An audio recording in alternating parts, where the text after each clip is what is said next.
Fidèles abonnés de Niagasula TV, merci de votre fidélité. Bonsoir et bienvenue dans votre émission sur Niagasula TV.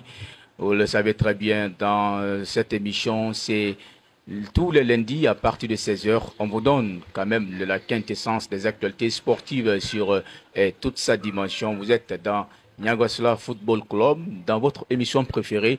Dans ce deuxième numéro, on vous parle des actualités aussi poignantes sur le plan national et international. Alors, pour ce premier élément, on va vous parler de l'éliminatoire CHAN 2024, Tanzanie, Ouganda, Kenya.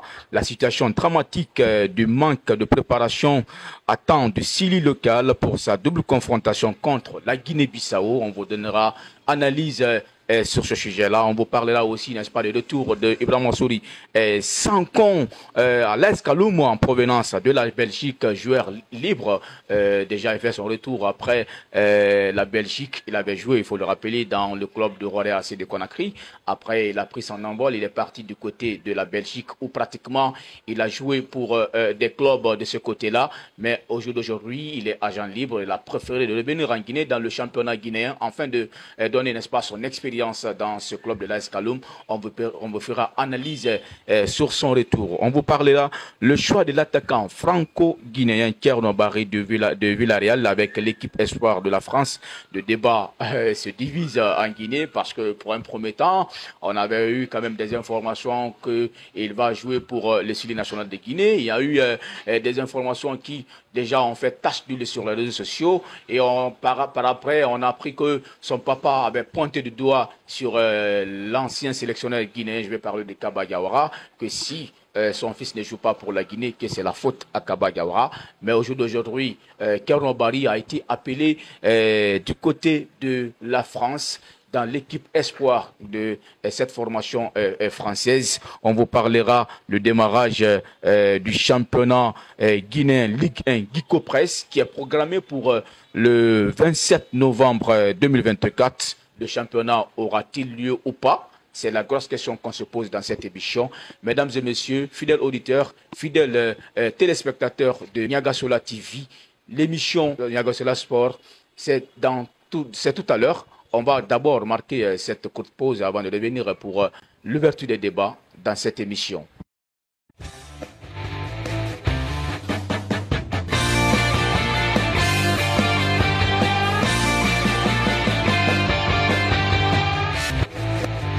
Bonsoir, merci encore une fois de nous préférer sur Niagasula TV. Dans votre émission sportive Niagasula Football Club, pour le deuxième numéro de ce lundi-là, 16 heures passées de quelques minutes dans cette émission. Merci une fois encore de nous préférer cet après-midi ou déjà avant de parler le contour de pourtour dans cette émission. Je vais saluer mon collègue Yadouga Kamara. Bonsoir et bienvenue.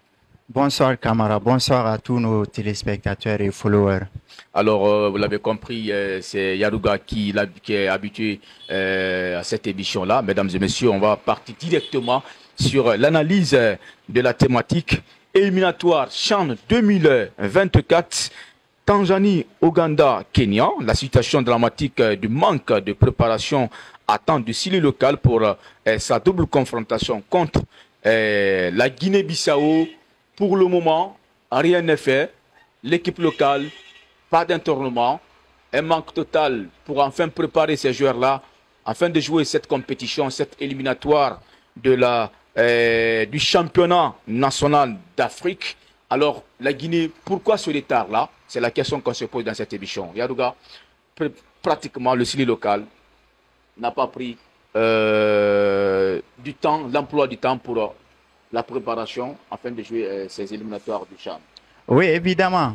Le Sili national, depuis son retour du Maroc pour le Stade Éclair qui s'est passé avec 2 matchs amicaux, les 2 matchs-là se sont soldés sur d'abord une première défaite 5-0 contre l'équipe du Maroc et le deuxième s'est soldé sur le score de 2 buts partout. De retour en Guinée, depuis lors, l'équipe s'est éparpillée. Le sélectionneur national Souleymane Kamara Abedi et son staff savent pas ce qui se passe et sont plus situés sur le regroupement. Pas de stage, pas de championnat en Guinée. C'est une véritable problématique, c'est du casse-tête pour le sélectionneur national. Où et quand ça va changer en Guinée? On veut se qualifier pour cette nouvelle édition du CHAN qui va se jouer en Tanzanie, Ouganda et Kenya. Mais la Guinée n'est toujours pas à l'abri, rien n'est préparé, on est vraiment à la merci. Il faudrait que les choses changent immédiatement à la fédération et le ministère également d'engager ici les choses pour aider cette équipe à vraiment avoir de l'internat. Avoir un stage bloqué serait mieux. Moi, j'aurais voulu que cette équipe soit internée, si ce n'est pas au stade Petit Souris, par exemple à Yorokogia, pour faire un stage d'1 mois. Car bientôt, les éliminatoires vont commencer. On va jouer les matchs à Couperet. C'est des matchs à vraiment KO contre la Guinée-Bissau le 20 décembre et le 27 à Bissau. On va recevoir du côté de la Côte d'Ivoire. Mais sauf que la Guinée, jusqu'à présent, n'a rien planifié pour vraiment se mettre sur les rails comme les différentes nations afin de mieux aborder ces éliminatoires. C'est véritablement un problème qui se pose aux sélectionneurs en manque de championnat et de compétition à cette période précise.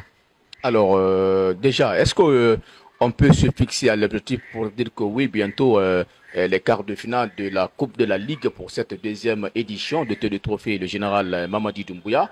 Alors, on sait pratiquement qu'il y a certains joueurs qui sont dans cette sélection locale qui doivent jouer ces quarts de finale et demi-finales. Est-ce qu'il est important de se projeter sur cette lancée-là, dire que oui, le fait que les joueurs sont en train de jouer ces quarts de finale de cette compétition-là et bientôt le championnat va être en place et le coach Abedi peut quand même avoir une même mise sur ces joueurs-là après dans le championnat aussi dans la compétition de la Coupe de la Ligue.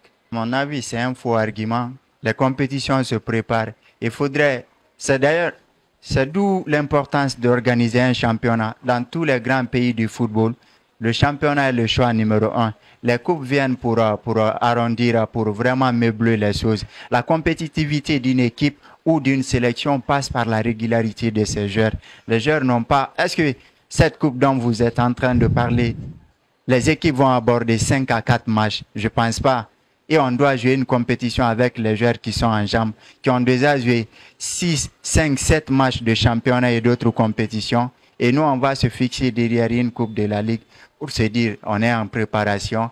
Ce n'est pas vraiment convaincant. L'argument ne tient pas. Il faudrait qu'on débute le championnat. Nous sommes toujours en retard en Afrique pour le démarrage du championnat. Je ne sais pas comment la Ligue, avec la fédération et les sponsors, planifie notre football. Il faudrait qu'on commence tôt les compétitions pour afin permettre à nos athlètes d'être compétitifs. C'est ce qui impacte d'ailleurs nos clubs dans les différentes compétitions CAF. Si vous voyez que les équipes guinéennes n'avancent pas, c'est dû au départ tardif de nos championnats. Il n'y a pas vraiment d'organisation. Il faudrait revoir ce côté. Je pense qu'il faudrait rapidement commencer le championnat. Malgré tout est en suspense. Le 27 novembre qui a été annoncé pour le début du championnat n'est pas également à l'abri. Car il y a eu des remous avec le sponsor Dico Press. Il faudrait garantir certaines clauses dans le contrat. Certaines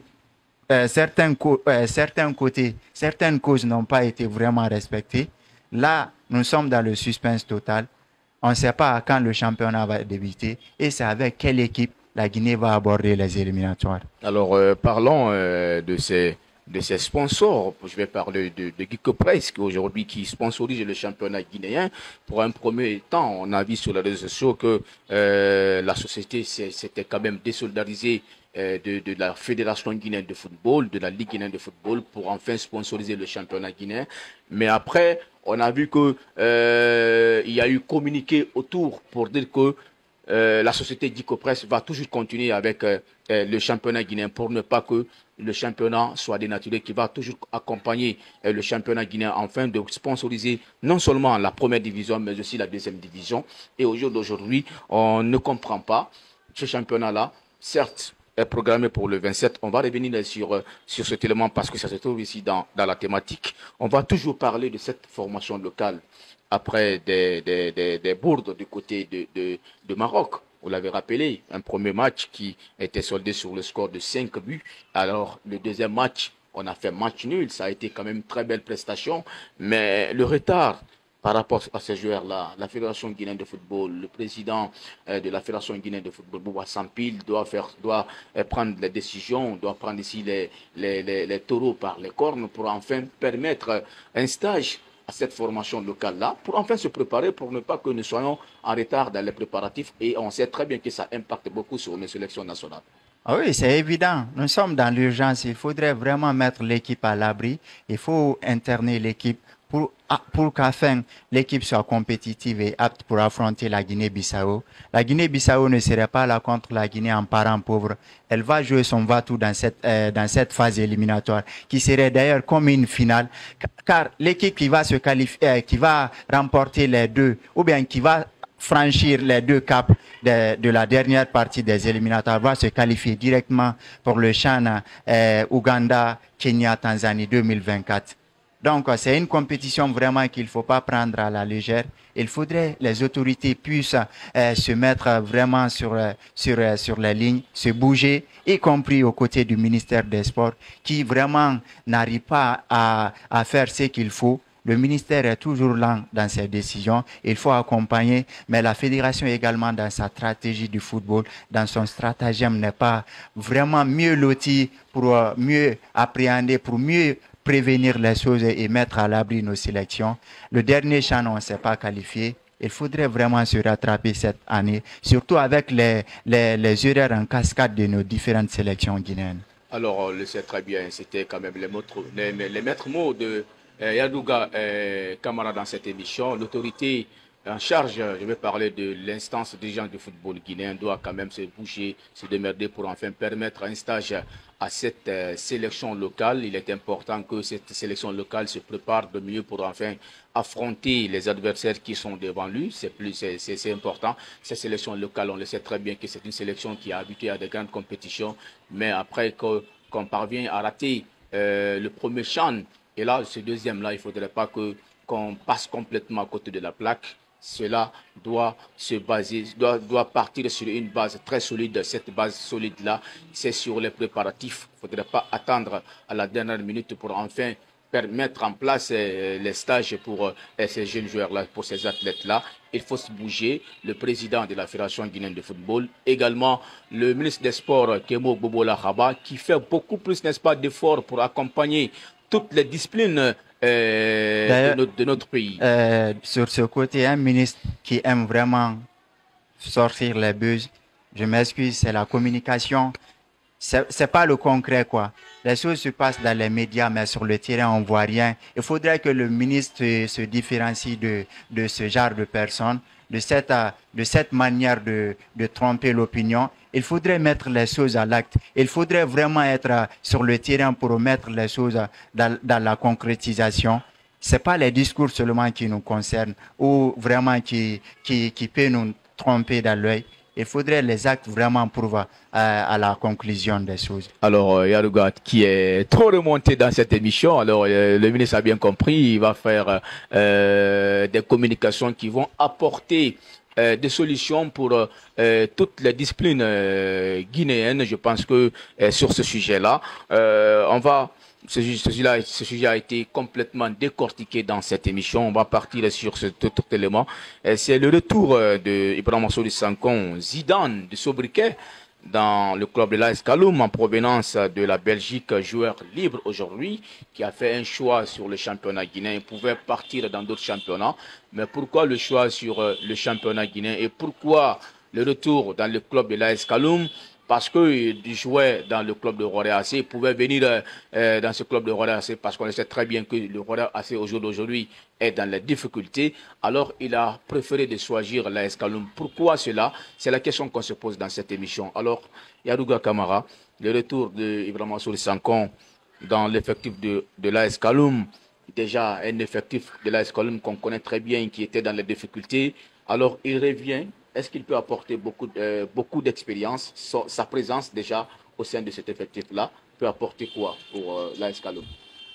Oui, pour me permettre, son retour dans le championnat guinéen, c'est d'abord une victoire, c'est une image positive pour le championnat guinéen.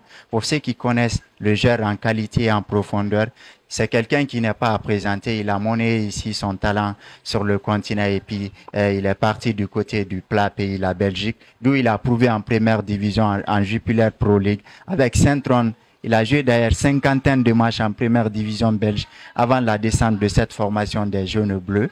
Il en a prouvé et il a joué avec l'équipe de Molenbeek, champion de Belgique en deuxième division, monté en première division. Mais le football est stratégique. Il faudrait écouter ses intentions. Il faudrait savoir choisir de ce qui vraiment objectivement toi-même tu veux pour ta carrière. Ça dépend. Il y a d'autres qui font le choix pour l'argent, d'autres pour la continuité ou la durée, les performances. Tout dépend. C'est stratégique, c'est managérial.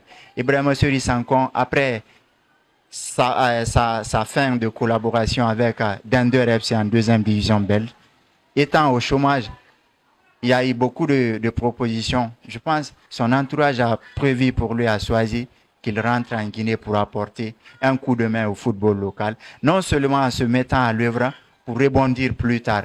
Ce n'est pas un joueur qui est venu pour s'éterniser en Guinée. D'après les informations vers son entourage, il est venu pour se relancer, aider le club et puis rebondir après pour la suite de sa carrière. Je pense que c'est un bon choix.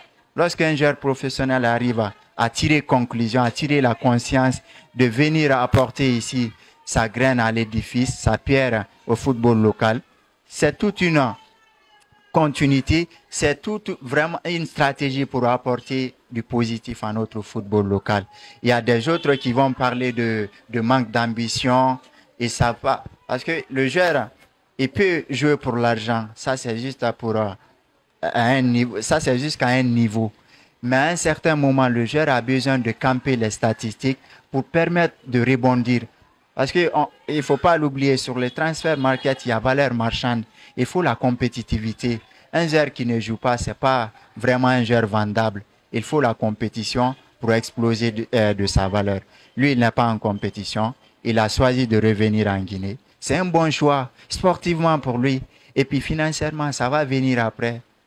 À mon avis, c'est ce que moi j'ai tiré de son retour au pays. Alors, son retour au pays, parce que ça parle beaucoup non seulement sur la toile, ça fait aussi, n'est-ce pas, ce retour-là fait tache d'huile sur les réseaux sociaux pour son retour dans le club de l'AS Kaloum. Certains disent que le fait que l'AS Kaloum a pour président Bouba Sampil, qui est aujourd'hui le président de la Fédération guinéenne de football, est-ce que le choix-là, sans concert, est dans le club de l'AS Kaloum pour se relancer, pour certainement être sélectionné dans l'une des catégories guinéennes, parce que c'est ce que c'est dit. Mais c'est l'évidence, c'est le football management. Moi, je condamne personne. Si ça se passe ainsi, pourquoi les autres clubs sont restés intacts, sans se bouger, sont stagnants? Parce que c'est l'AS Kaloum qui est venu proposer quelque chose de concret aux joueurs, quelque chose de vendable, de potable pour le joueur. On joue pour l'objectif. À un certain niveau de notre carrière, il faut qu'on se projette sur notre après-carrière, fin de carrière, comment on va vivre. Et qu'est-ce qu'il faut pour rebondir après? Le joueur est dans un moment très difficile. Je ne parle pas du point de vue économique, mais footballistiquement, il a besoin d'un coin pour rebondir. Amener un joueur de tel calibre en championnat guinéen, il faudrait avoir les objectifs devant lui.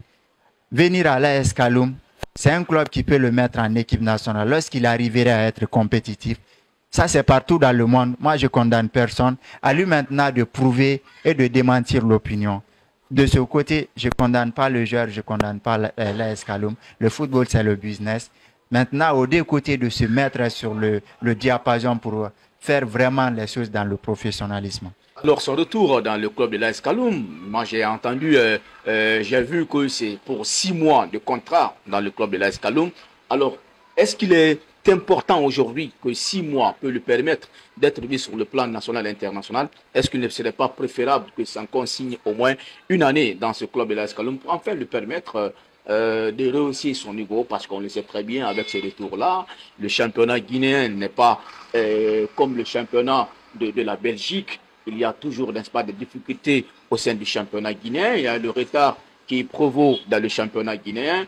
Est-ce que les 6 mois-là peuvent lui permettre de faire un challenge pour être enfin vu par d'autres clubs sur le plan national et international? Évidemment, il a tous les arguments et toutes les preuves ici en sa faveur. Même au bout de 4 mois, 3 mois, tout dépend du démarrage du championnat. Vous n'êtes pas sans savoir les éliminatoires du CHAN vont débuter. C'est un joueur professionnel. Je crois qu'il devrait se remettre physiquement pour rebondir dans cette formation. Il va peser gros. Il serait le poumon de cette formation. Il en a l'expérience, il en a l'aura, il a la grinta, il a tout ce qu'il faut pour apporter du positif à cette formation également pour sa cause. Certes, il est là dans un moment où le championnat n'a pas débuté, mais ça serait vraiment positif pour lui lorsque le championnat débuterait le 27 novembre et rentrer en début décembre dans la compétition qui est les éliminatoires du CHAN Tanzanie, Ouganda, Kenya 2024. Et puis jouer jusqu'au mois de décembre, puisque le CHAN va débuter du 1er février et ça va finir le 28 février. Avec tout cet intervalle, tout cet espace, toute cette période, Sanko aura du temps, si la Guinée arriverait vraiment à se qualifier pour le CHAN, de rebondir, de tirer vraiment d'autres challengers derrière lui.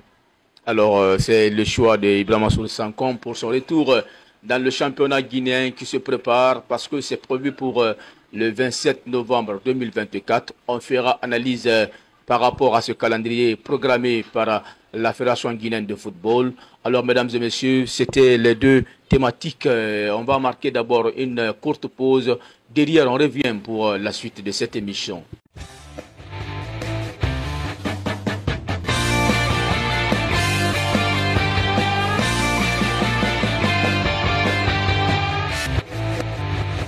Une fois encore, bonsoir, vous êtes toujours sur la lucarne joyeuse de la télévision Niagassola TV dans votre émission Niagassola Football Club. Déjà, vous qui venez de nous prendre ici en haleine, vous êtes dans votre émission sportive qui passe tous les lundis à partir de 16h. Vous pouvez quand même suivre cette émission hebdomadaire. Alors, pour le premier sujet, on a parlé des éliminatoires CHAN 2024 côté Tanzanie, Ouganda, Kenya. La situation dramatique du manque de préparation attend du Sili local pour sa double confrontation contre la Guinée-Bissau. On a fait analyse par rapport à ce sujet. On a parlé aussi du retour d'Ibrahima Soulou Sanko, Zidane pour les intimes, l'AS Kaloum en provenance de la Belgique, un joueur libre. Également, on va parler de ce troisième numéro et quatrième numéro. D'ailleurs, c'est la dernière ligne droite, n'est-ce pas, de cette émission. On va parler le choix de l'attaquant franco-guinéen Thierno Barry de Villarreal avec l'équipe espoir de la France. Le débat divise en Guinée. Pratiquement, le joueur a fait son choix sur l'équipe espoir. Certes, après cette formation espoir du côté de la France, certes, il va signer pour le Sili national de Guinée, on ne le sait pas trop. Et est-ce qu'il va rester dans cette formation-là pour enfin se relancer à être dans l'équipe A, dans l'équipe A française? On se pose la question, pourquoi ce choix-là? Directement, on va raccrocher les lèvres de notre cher ami, lui c'est Yarouga Kamara. Le choix a été fait par Thierno Barry, joueur de Villarreal, qui a porté son choix sur l'équipe espoir de la France. Qu'est-ce que ça te dit? Ah oui, c'est un choix personnel, c'est un choix stratégique. Comme je le disais, le football est objectif. Il faut partir là où on te tend le bras ou là où on te traite le mieux. Maintenant, tout dépendrait de l'entourage, de l'atmosphère, de l'environnement autour du joueur. Il a opté pour l'équipe nationale U23 de la France. Je pense que le choix lui va. À lui maintenant de cogiter avec son avenir, le destin qu'il aurait là-bas. On le souhaite vraiment du bon chance avec cette sélection française. C'est sa première sélection. Un attaquant qui est en train de se mettre en verbe en Espagne, en verbe du côté de l'Espagne, Villarreal. Il est vraiment un joueur prometteur. On aurait voulu pour la Guinée, mais sauf que les choses n'ont pas été favorables. Les questions seraient posées sur différents côtés, à savoir la fédération et l'entourage du joueur. Mais moi, je ne condamne pas l'entourage du joueur. Ils ont fait leur mieux. C'est ce qui était bon pour leur fils. Donc, on leur souhaite le bien dans cette aventure avec la France, puisqu'il ne doit rien à la Guinée. Il doit tout à la France. C'est là-bas il est né, c'est là-bas il a été formé. Il pourrait venir en Guinée par solidarité ou par amour de ses aïeux ou bien de ses parents. Mais c'est un Français dans l'âme, dans le sang. Il faut pas accuser les binationaux. C'est la France qui a vraiment fait tout pour ces gens. Lorsqu'ils nous mettent dans ces difficultés, c'est qu'à nous, de notre côté, de se poser les questions. Qu'est-ce que fait notre fédération pour former les jeunes générations? Est-ce que la Fédération guinéenne de football a sa politique de formation des jeunes, de promotion, pour avoir les mêmes calibres, les mêmes talents que ces jeunes joueurs de la France? Non, je ne pense pas. Parce que Terno, il y a des jeunes ici à Conakry qui sont 1000 fois meilleurs que Terno. Mais le problème, c'est quoi? On n'a pas une école de football, on n'a pas un objectif, on n'a pas un plan, on n'a pas une priorité pour le football. Les autres préparent les jeunes pour l'avenir. Mais la Guinée court derrière ces jeunes dont les autres forment. Donc, je trouve pas ça de l'incidence. Terno a fait un bon choix avec sa famille. Je pense qu'il pourrait sourire dans cette chose. Comme d'ailleurs l'a fait tous les binationaux. Il recale le Sili national, c'est à la dernière minute, ils vont revenir. Il y a tant d'exemples. Le récent capitaine, avant le retour d'Isiaga Silla, Abdoulaye Touré de Nantes, il avait vraiment fait rouler la Guinée dans cette circonstance. Par fini, quand il n'a pas eu la chance, il est revenu vers la Guinée. C'est c'est tout un aspect. Ils sont tous dans cette stratégie de se mettre à l'abri, sauf que à la dernière minute, si les tendances n'arrivent pas à marcher pour eux, ils vont revenir pour la Guinée. Attendons de voir l'affaire Kerno. Est-ce qu'il va réussir avec l'équipe de France? C'est une grosse question. Pour le moment, on le souhaite le meilleur. Et à la Guinée, avec ses dirigeants, de préparer ses Messi, ses Cristiano Ronaldo et d'autres Kerno, plus que lui-même pour l'avenir. Alors, parlant de cette situation, est-ce que c'est une raison valable lorsque son papa dit que si son fils ne joue pas pour la Guinée, c'est grâce à Kaba Diawara? Est-ce que c'est une raison valable? Parce qu'on le sait très bien que beaucoup de binationaux aujourd'hui au sein de l'effectif des Sili nationaux de Guinée, ça a été quand même l'effort conjugué par Kaba Diawara. On ne va pas quand même occulter ce qu'il a apporté à cette sélection guinéenne. Mais est-ce que c'est une raison valable? Vous savez, dans une bataille, on ne se fait pas de quartier, on sort vraiment sur l'adversaire, la cible. On fait ce qu'on veut. Si on est plus fort, on là-bas. Maintenant, ça c'est stratégique ce qui se passe, d'après ma lecture, d'après vraiment mon observation sur l'intervention et les rumeurs autour de la famille du joueur et l'ex-sélectionneur de la Guinée, l'ex-team manager également, Kaba Diawara. Je pense que chacun a ses raisons. Mais à un certain moment, moi, je pense qu'on aurait pu avoir Kerno si, au moment où il était en Belgique, la Guinée avait fait de l'effort. À cette période, il n'avait pas explosé au haut niveau, de l'amener avec l'équipe nationale, même si avec une seule sélection pour l'encadrer, pour le blinder, afin de le couvrir vers d'autres velléités de la France. Ça n'a pas été fait. Le jeune est venu du côté de la Belgique avec FC Bâle. Il a commencé à exploser. On ne l'a pas appelé dans l'équipe nationale guinéenne pour le conserver, pour le préserver. Sauf que il a signé vers Villarreal et puis l'équipe de France est venue vers lui pour l'attirer. Là-bas, la famille tire également la conclusion entre la Guinée et la France. Qu'est-ce qui va rapporter de gros pour notre fils? C'est la France qui rapporte de plus pour leur fils. N'importe Guinéen, devant telle situation, va dire à son fils de jouer pour la France. Après, maintenant, c'est aux familles de dire aux jeunes, va investir au pays, va faire telle chose au pays. Moi, je pense, il serait mieux de jouer pour la France. Je m'excuse du terme, ça va blesser les gens. Il serait mieux de jouer pour la France et après carrière, venir investir en Guinée, ce qu'on a gagné, que de jouer pour la Guinée par manque d'amour ou que de jouer pour la Guinée par coïncidence, par manque d'opportunité avec la France. Après, fuir au pays sans rien investir et donner ce que la Guinée nous a donné.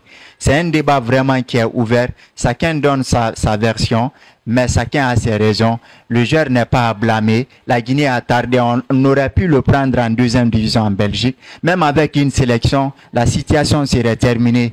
On n'aurait pas dû arriver jusque-là. On n'aurait pas dû arriver jusque-là, certes. Il a dit ce qu'il sent, il a parfaitement raison. Lorsqu'il jouait en deuxième division, on pouvait quand même prendre Kerno Barry, juste une première sélection, même s'il vient rester sur le banc. Cela prouverait ici à suffisance qu'il est encadré, qu'il est blindé, qu'aucune nation ne peut l'appeler pour son équipe nationale. Ça n'a pas été le cas aujourd'hui.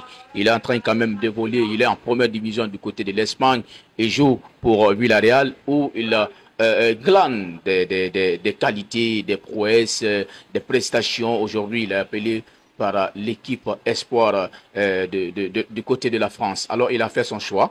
Le choix a été fait par Kerno Barry. On va parler le démarrage du championnat guinéen Ligue 1 Guico Press prévu pour le 27 novembre 2024. Ce championnat aura-t-il lié à cette date-là? C'est la question qu'on se pose parce que on le sait très bien que normalement, le championnat devait commencer le mois d'octobre, mais ça n'a pas été le cas.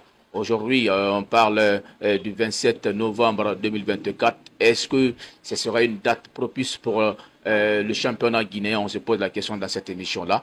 Les précisions, c'est avec Yarouga Kamara. Oui, la date a été annoncée, mais on est dans rien de sûr. Pour être clair, pour être vraiment pragmatique, ils ont déclaré une date, le 27 novembre, le championnat va se jouer. Est-ce que les moyens ont été dégagés? D'abord, l'une des choses à exploiter, à expliquer pour nos téléspectateurs, pour nos followers, la toute dernière saison qui s'est jouée en Ligue 1 et en Ligue 2, les subventions en globalité n'ont toujours pas été versées aux différents clubs. Vous voyez ce que ça fait. Et puis on projette la nouvelle saison. Quel va être le sort? Est-ce que les dernières subventions ont été payées aux clubs? Qu'est-ce qui a été mis de place pour encore remettre les clubs sur la compétition? On ne sait rien. Stratégiquement, rien n'a été vraiment de ma lecture sur les choses.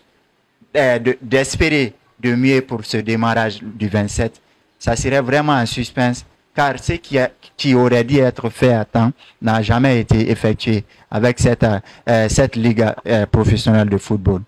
Alors, les dispositions seront prises par l'instance dirigeante du football guinéen, non seulement le président de la Fédération guinéenne de football, mais aussi le président, le ministre des Sports, Kemo Bobola Haba, en commun accord avec le président de la Fédération guinéenne de football, vont essayer de prendre les mesures pour enfin mettre en place ce championnat, certes prévu pour le 27 novembre prochain. Pour ne pas vous couper, pour le cas du championnat, il ne faudrait même pas attacher le nom du ministre des Sports ou du ministère des Sports. La seule priorité, la seule préoccupation de nos dirigeants du ministère des Sports ces dernières années, c'est mon avis, c'est ma lecture, c'est le CILI national. S'il y a le CILI national, tout le monde veut se faire voir, tout le monde veut se mettre à l'étoile pour dire telle est dans telle délégation, telle accompagne telle équipe. Mais lorsqu'il s'agit de la réorganisation du football local, on ne voit pas ces gens-là. Le ministre des Sports, il ne va rien faire pour le championnat. Sa priorité, c'est le CILI national et même pas les autres catégories également, car c'est connu de tous. Donc au ministère, à la Ligue guinéenne de football professionnel de se bouger avec ses sponsors et à la Fédération guinéenne de football pour mettre les choses au clair. Justement, pour mettre les choses au clair. Beaucoup de débats seront dans cette émission. On parlera certainement dans les émissions prochaines le stade, les deux stades les deux stades guinéens. Je vais parler du stade de Nongo, du Général Lansana Conté Nongo, qui est certes en chantier. Vous avez aussi le stade du 28 septembre de Conakry, aussi en chantier, certes.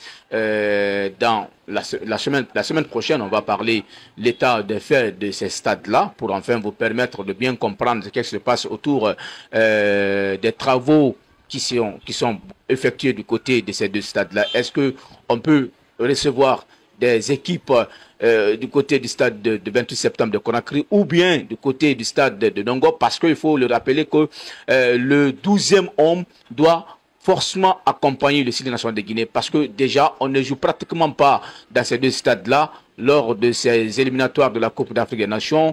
On ne reçoit pas, on est en train de sortir, ça demande beaucoup d'argent.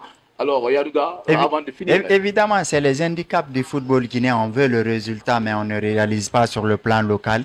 Comment est-ce qu'un pays qui veut prétendre jouer la CAN, la finale de la CAN ou remporter une CAN, voire se qualifier en Coupe du Monde, n'a même pas un stade homologué?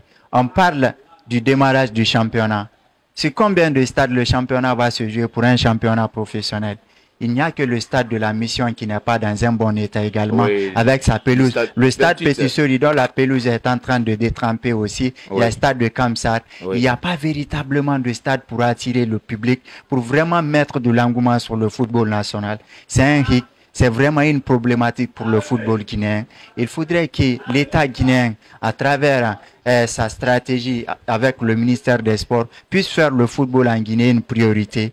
Et l'un des handicaps de notre football, imaginez, dans un pays où les présidents de club payent des milliards ou des millions au bout d'une saison.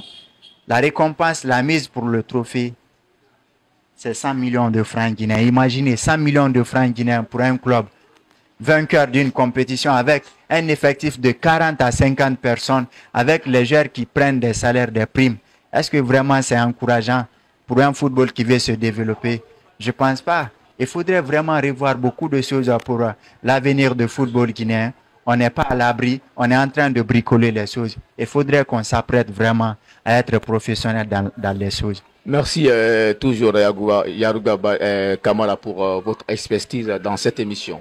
Oui, le plaisir a été pour moi, Niagasoula Football Club. Je remercie nos techniciens qui ont vraiment le talent. Sans eux, on n'aurait pas produit cette émission les lundis soirs. Et grand merci à nos followers. Merci beaucoup à tous de nous pratiquer sur Niagasula TV dans votre émission Niagasula Football Club. C'était l'émission de ce lundi, le deuxième numéro de cette émission. Certainement, on va se programmer pour enfin vous permettre de regarder, bien regarder le troisième numéro de Niagasula Football Club. On remercie nos techniciens qui se donnent tout le temps du boulot, qui se donnent, n'est-ce pas, à temps pour enfin nous permettre de réaliser, de produire des émissions sur Niagasula TV. On l'a dit, chapeau, on les remercie beaucoup. L'émission met les voiles, chers abonnés de Niagasula TV. On vous donne rendez-vous la semaine prochaine pour une autre émission. D'ici là, portez-vous bien et au revoir.